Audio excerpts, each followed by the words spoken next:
नमस्कार दोस्तों, स्वागत है आपका हमारे चैनल पर। फ्रेंड्स, आपके सपोर्ट की हमें बहुत ज़रूरत है, तो प्लीज़ सपोर्ट कीजिए। चैनल पर पहली बार आए हैं तो सब्सक्राइब कर दीजिए और कहानी अच्छी लगे तो कमेंट में लिखकर ज़रूर बताएं।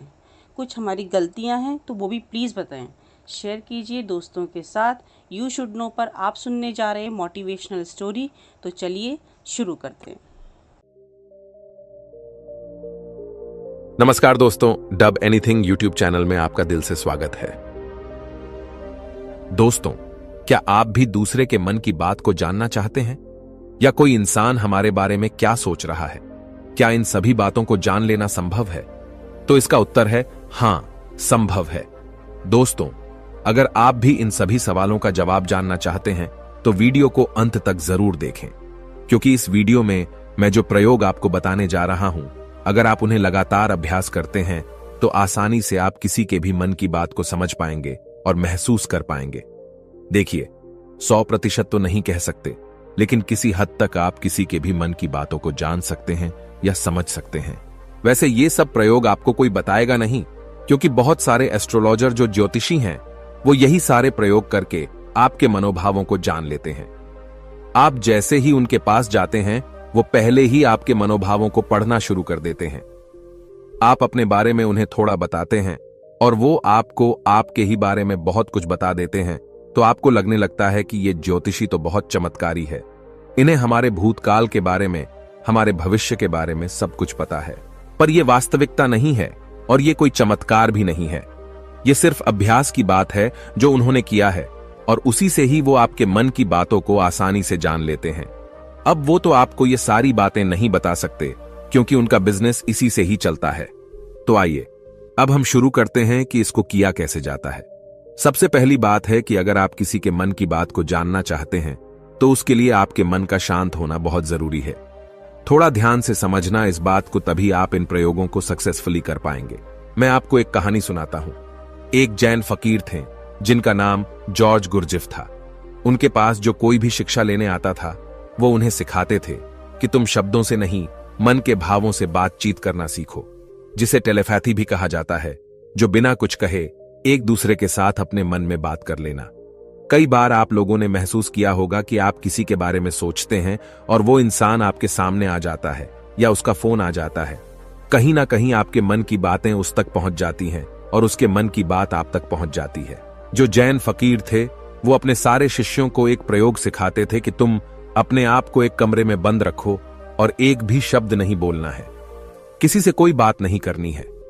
सबसे पहले तो तुम अपनी वाणी को शांत करो। जब तुम्हारी वाणी शांत होगी तभी तुम्हारा मन शांत होगा। हमारी वाणी हमारे विचारों को शब्द देती है, आवाज देती है। पहले वाणी में शांति आएगी, फिर विचारों में शांति आएगी। फिर जब धीरे धीरे उन शिष्यों का मन प्रयोगों के द्वारा शांत होने लगता था तो गुरजिफ क्या करते थे, अपने मन में एक शब्द बोलते थे, जैसे कि गुलाब का फूल, और जब तक वो शब्द उन शिष्यों को सुनाई नहीं देता था तब तक वो उन शिष्यों से इसी प्रयोग को लगातार करवाते रहते थे। वो एक ही कोई शब्द अपने मन से बोलते रहते थे और उस शब्द को धीरे धीरे वो सारे शिष्य आसानी से सुन लेते थे, बिना मुंह से कुछ भी बोले।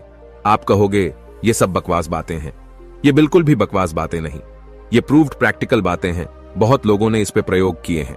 आपने कभी देखा होगा जो मनोवैज्ञानिक होते हैं वो बहुत से लोगों के चेहरे के हाव भाव को देखकर, उनकी बातों को सुनकर उनके मन की बात जान लेते हैं।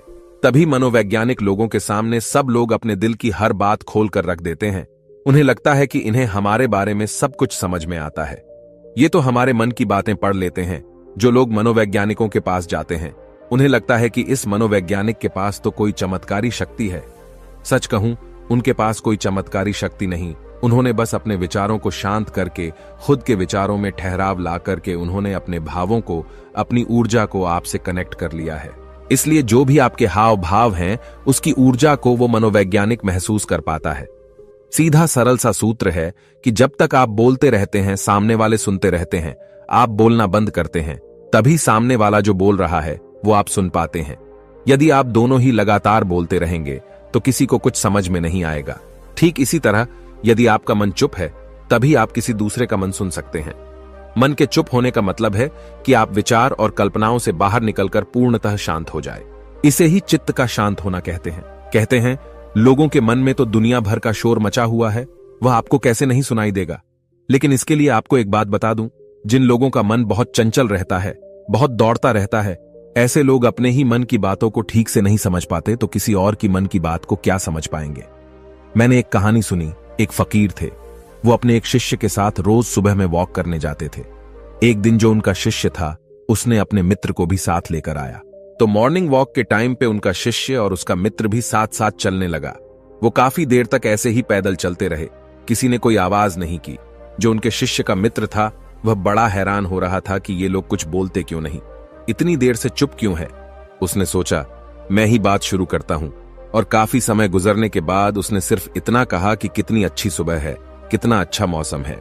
आज जब उस शिष्य के मित्र ने यह बात कही तो फकीर ने कहा कि कल से तुम अपने मित्र को मेरे पास बिल्कुल लेकर मत आना, क्योंकि यह बहुत शोर मचाता है। वो शिष्य बड़ा हैरान हो गया कि इसने तो सिर्फ इतना कहा कि कितनी अच्छी सुबह, मौसम कितना अच्छा है, इसमें ऐसा कौन सा शोर मचा दिया। तो फकीर ने अपने शिष्य से कहा कि मेरा मन पूर्णतः शांत हो गया है, अब जरा सी भी आवाज मुझे मालूम होती है। सुबह अच्छी है तो है, मौसम अच्छा है तो है, मैं भी देख रहा था कि मौसम अच्छा है, तुम भी देख रहे थे, तो इस बात को व्यर्थ में बताने का मतलब ही क्या हुआ। मेरे मन में ऐसी शांति भर गई है। ये व्यर्थ की बातें मुझे अब बिल्कुल अच्छी नहीं लगती, क्योंकि मैं बिना बोले ही सब कुछ सुन सकता हूं और बिना कहे सब कुछ कह सकता हूं। तो मैं शब्दों को बोलकर और सुनकर अपनी उस शक्ति को वेस्ट क्यों करूं। जब मैं बिना बोले सुन सकता हूं, बिना कहे भी कह सकता हूं, तो मुझे शब्दों की जरूरत ही नहीं है। अगर आप भी चाहते हैं कि आप दूसरे लोगों के मन की बात जान सके, तो उसके लिए आप एक प्रयोग करें। सबसे पहले आप दिन में कुछ समय निश्चित करें। इस समय से इस समय तक आप कुछ नहीं बोलेंगे, और उस समय पे आप एक आसन में बैठना सीखिए और अपने मन में गहराई से झांक कर देखिए कि वहां क्या चल रहा है। आपको कोई प्रतिक्रिया नहीं देनी, बस देखना है, और धीरे धीरे इसे देखते हुए आपका मन शांत होने लगेगा। इसे ही महात्मा बुद्ध ने 5 सती योग कहा है, जिसमें आपका पूरा ध्यान आपकी श्वासों पर रहता है। इससे आपके मन में पूर्णतः शांति आ जाती है, और जब आपका मन पूरी तरह से शांत हो जाता है तो आप अपने आसपास में हो रही चीजों को, लोगों को गहराई से देख पाते हैं, गहराई से समझ पाते हैं, सुन पाते हैं। एक शांत चित्त वाला इंसान बिना कहे भी सामने वाले की हर बात को समझ लेगा, और वो जो कह रहा है उसकी झूठी बातों में वो कभी नहीं फंसेगा, क्योंकि एक शांत चित्त वाला वो सब कुछ सुन सकता है जो एक साधारण इंसान कभी नहीं सुन सकता। अगर आप भी चाहते हैं कि आप लोगों का मन पढ़ सकते हैं, उनके मन में चल रही भावनाओं को महसूस कर सकते हैं, उसके लिए आप अपने मन को शांत करने का अभ्यास करें। और जब आपका मन शांत हो जाए तो धीरे धीरे लोगों के मन में गहरे झांकने की कोशिश करें। दूसरे के मन की बात को जान लेना, इसमें कोई बड़ी बात नहीं है, पर शर्त यही है कि आपको यही अभ्यास निरंतर करना होगा। जिस दिन आपका अभ्यास सिद्ध हो जाएगा, आपको बिना कहे भी लोगों के मन की सारी बातें बिल्कुल साफ सुनाई देंगी। अब आप ये सोच रहे होंगे किसी और के मन की बात पता करके हमें क्या फायदा मिल जाएगा, लेकिन मैं आपको बता दूं कि इसका फायदा आपको जीवन के हर क्षेत्र में मिलेगा, चाहे वो आपके रिश्ते हो, आपके क्लाइंट हो, आपकी नौकरी का इंटरव्यू हो, जिंदगी के किसी भी क्षेत्र में चले जाओ।